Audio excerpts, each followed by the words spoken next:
Namaskar to all my students. Now we're going to complete our chapter 2 of civics class 8. Okay, so coming back to the concept that we were talking about over here, it is that we're referring to what secularism means in our country. Okay, so we talked about the concept of secularism. So now we will see that the Indian secularism, it talks about a few objectives. Now, being in secular state, we have three objectives that we have to ensure that it is being fulfilled in our country. All right. Number one is that one religious community does not dominate over the other. We had talked about minority and majority. So the majority religious community should not be dominating over the minority, and the government has to take care of that thing. Number two, some members do not dominate over the members of the same religious community. Okay, it can be some rich people of the same religious community. They are going to be, say, they dominate over the others whom they feel that they are poor, right? It could be just an example of saying rich or poor, or it can be some other basis also. So the same religious community members should not be discriminating amongst themselves also. And the third one is that the state does not enforce any particular religion, nor take away the religious freedom of the individual. So whatever religion you are following, you are free to follow that. The government will not interfere into it, and it will not take away your freedoms as a individual, right? Now, we will be talking about a few things over here, and I'm going to place the key pointers over here, everyone, to just note it down. So here we talked about that the government is saying that there are some ways in which they have to stop this kind of domination. So we will see that there are three ways to prevent domination, right? So there are going to be three ways in which we are going to prevent our domination. What are the ways in which the state intervenes? Okay, let's see that. Okay, now I'll have, say, the first point is that the state distances itself from religion. Okay, so this is number one for me. So the first step is that the state distances itself from the religion. Let me give you the example for that first. Okay. Let me place all the 3 points and I'll come down to the example for you. Okay. Suppose I give you that the second one being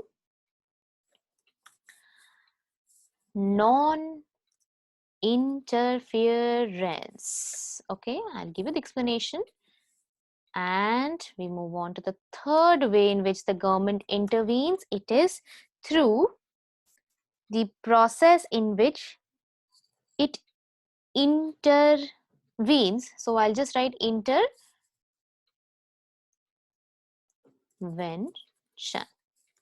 Okay, so there has to be non-interference, there has to be intervention also. So please be careful of the words that I have mentioned over here. They are not the same. All right. Okay. Now, given that, I'm going to take you back to the first option that we had talked about. So there are three ways in which the government prevents the domination. Number one is that it distances itself from the religion. Okay. Now we'll talk about this example which is given in your book also. It's on page number 22. Okay, so here we have a child over here who says, and it's a government school, you can see the caption over here. Okay, so she's saying that, sir, there's a big religious festival next month. We have never celebrated in our school. Can we do it this year? But then the sir replies over here, I'm afraid that it isn't possible, Rekha. This is a government school. We cannot give importance to any one religion.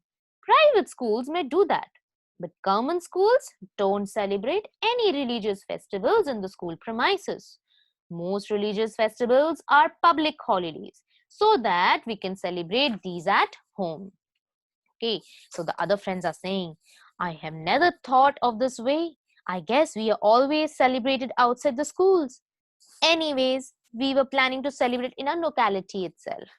So, what do we understand from this example? So, we are trying to see that the government school is actually a part of the government, right? It is under the government. So, the government does not promote any one religion.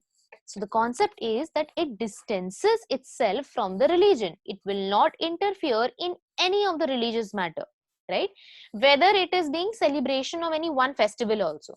Because what would happen if a government school is celebrating, say, one religious festival? Say they are celebrating Eid.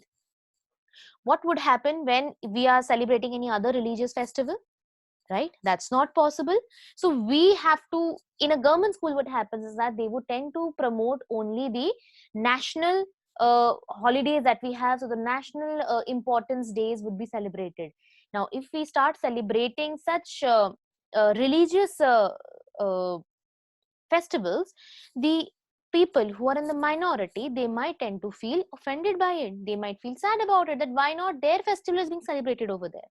So the government will never intervene in this religious matters. It will always try to keep away from the religious upholdings, right? So the Indian state is not ruled by any religious group, nor does it support any one religion. So in India, the government spaces like the law courts, police station, the government schools, offices, they are not supposed to display or promote any one religion. And celebrating a religious festival would be an example in which they are trying to show that they favor one religion, right? Which is not right according to our constitution. Because the Indian constitution says that India is a secular country. So this does not hold true in case of Indian secularism. We cannot have this. So the concept is to distance itself from the religion. Okay. Moving on to the second one, which says the policy of non-interference. So here is another example where you see that how the Indian government, it prevents domination through the strategy of non-interference. Now, here we have a person in helmet. So probably we can say that he is not wearing a pagdi. We can just see and tell he is wearing a helmet, and this person over here is wearing the pagdi. So let's see what is the conversation about. Hey, I hope you have a helmet. You know, the law in Delhi requires that you to have to wear a helmet. Why aren't you wearing one? Do you want to be fined? So this person over here, it's probably Paramjeet, who's trying to say that, don't worry, I'll be fined. I won't be, right? He's saying that he won't be fined about it. So then the helmet person asks, hey Paramjeet, why won't you be fined? So Paramjeet replies, for the Sikhs, wearing a pagdi is very important part of our religion. So the government cannot force me to wear a helmet. So true, right? You see people on the road when they're driving the two-wheelers, they are not wearing a helmet. These Sikhs are not wearing a helmet. That's because their religion tells them to wear a pagdi. And the government of India totally respects that, right? They respect the sentiment of all religion and they do not interfere with the religious practices, right? However, the state can make some certain exceptions for any religious community, but on a whole, they are trying to have the policy of non-interference, right? Okay. Number 3 is the way in which the government intervenes in some kind of situation. Okay. So this is a strategy of intervention. Government will intervene in some scenario. Okay. So I'll take you to that policy of intervention. And we have the best example of intervention is when the government came into the Hindu religious practice to abolish the untouchability. Okay.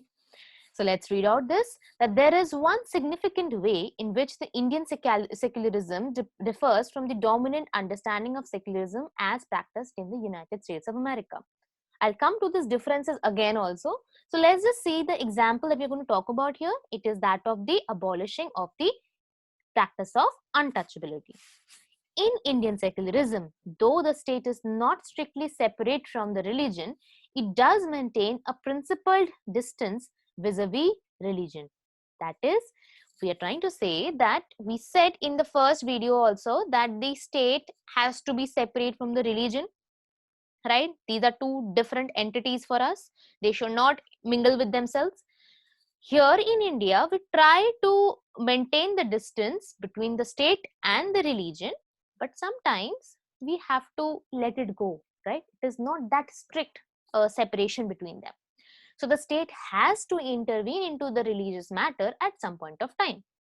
This means that any interference in religion by the state has to be based on the ideals laid out in the constitution. These ideals serve as a standard through which we can judge whether the state is or is not behaving according to secular principles.